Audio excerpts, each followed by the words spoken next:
Coucou!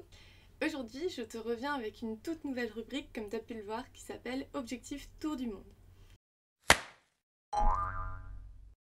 En fait, j'ai décidé de partir dans un grand voyage à partir de février-mars à peu près, et du coup, je voulais t'emmener avec moi pour toutes les étapes de préparation, pour qu'on puisse un petit peu échanger, que tu vois peut-être un peu les faux pas à ne pas faire, ou au contraire que tu puisses me conseiller en temps et en heure.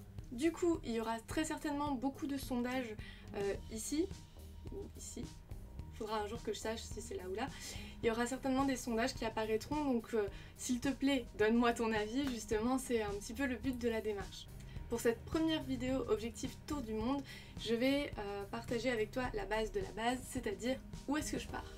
Comme tu peux le constater, on est déjà en septembre et j'ai décidé de partir pour février-mars à peu près, donc il reste peu de temps pour économiser pour pouvoir partir. Du coup, je ne vais pas pouvoir faire un tour du monde d'un an où je vais partir dans 15 pays. Ça risque d'être très compliqué, donc à la place, il va falloir que je me restreigne au niveau des destinations. C'est pourquoi j'ai besoin de ton aide. Je vais donc partager avec toi les différents itinéraires que je me suis fixés. Et puis, n'hésite pas surtout à me donner, toi, tes recommandations. Le premier voyage, ce serait au niveau de l'Asie.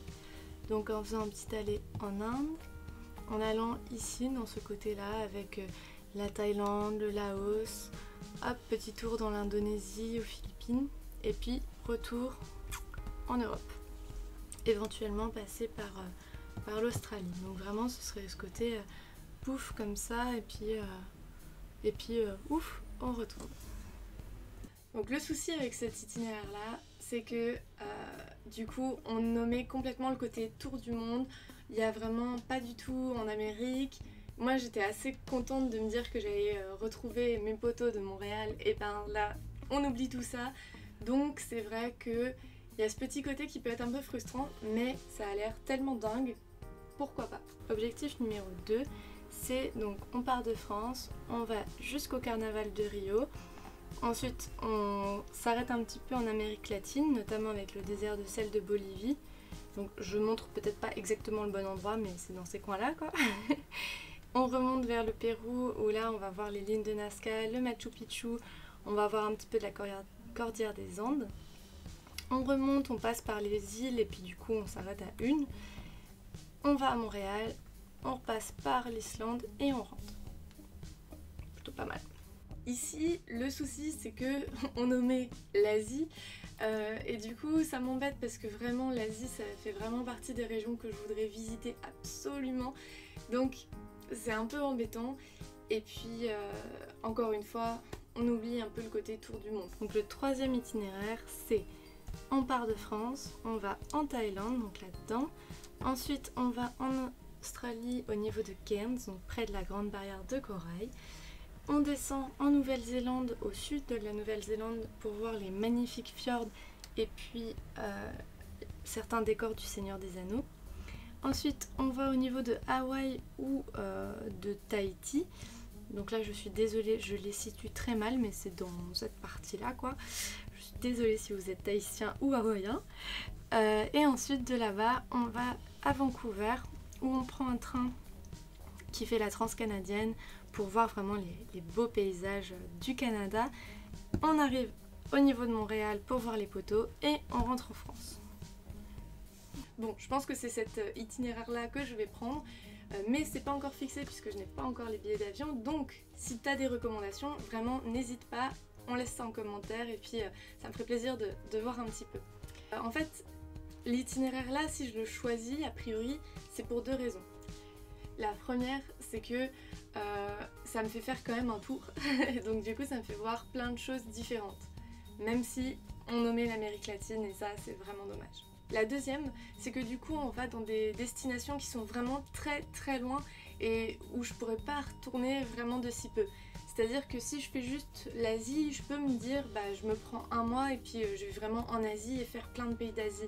Ou je peux me dire je me prends un mois et je vais vraiment me faire plein de pays d'Amérique latine. Bon, un mois c'est court, mais voilà, c'est quelque chose qui peut être à peu près réalisable. Alors que se dire je me prends un mois, je vais jusqu'en Australie et en Nouvelle-Zélande et à Hawaï, enfin c'est un peu plus compliqué je pense à mettre en œuvre. Donc je me dis autant privilégier ces destinations de rêve pendant un moment où je peux y aller. Le deuxième choix important après la destination, même si encore une fois rien n'est fixé, c'est comment on part. Comme je te l'ai dit, moi le souci c'est que je m'y prends un peu tard et du coup je vais pas pouvoir faire des économies de malade. Donc même si j'ai trouvé quelques astuces pour réduire un petit peu mes frais, je vais pas pouvoir aller dans une agence qui propose des tarifs exorbitants.